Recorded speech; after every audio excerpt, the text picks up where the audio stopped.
मुलगी तर बरं दिसाली बापू, बघू तिथं गेल्यानंच कळते आता. तुला पसंत आहे काय र? मला काय आहे, मला तर कोणती बी चलते. हो की, माझ्या भावाच्या पोरीची फोटो दाखले तेव्हा का त्या डोळ्यात माती पडली होती काय? अहो त्या पोरीचं खानदान बिंदान बघा की कसं आहे काय नाही, तिची आई कशी आहे काय नाही. तिची आई जर आज्यात असती तर काय सांगता येते, ती पोरगी बी आज्यात भवानी निघाली तर. असं कसं म्हणतोशी आई? असं कोण कसं राहते उगत, तू बी काय बोलतोस?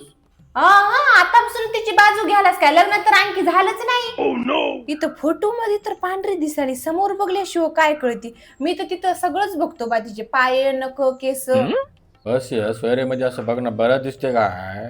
बसा हो, तुम्हाला काहीच कळणार. अहो तुम्हाला सांगालो मध्यस्थी म्हणून पप्पू भाऊजीला पुढी करा आणि मी हुंड्याचं बोलतो भाऊजीला, तुम्ही मध्येच पचका करू नका. काय व्हायलंय? मुलगी चांगली असताना हुंड्याचं काय, खालीवरी होत राहते. तसं कसं जमते? मया लेकराला इथं 50 एकर शेती आहे, सरकारी नोकरी आहे, हुंडा तर द्यावाच लागते. दे ना गेलं तरी काही नाही, 100 पोरी भाग हातात त्याच्या. यांच्यामुळेच आपल्या पोराचं वय 35 वर्ष झाले आणि तू त्याचं लग्न कधीच होऊ देनास वाटालय. बसा हो तुम्ही, तुम्हाला काहीच कळणार. काय झालं मग पोरग काळा ढुसा असलं तरी आणि टकला असलं तरी सरकारी नोकरी तरी आहे की त्याला. आजकाल पुरी सरकारी नोकरीवालच बघायला, ते काळा असो की टकला असो.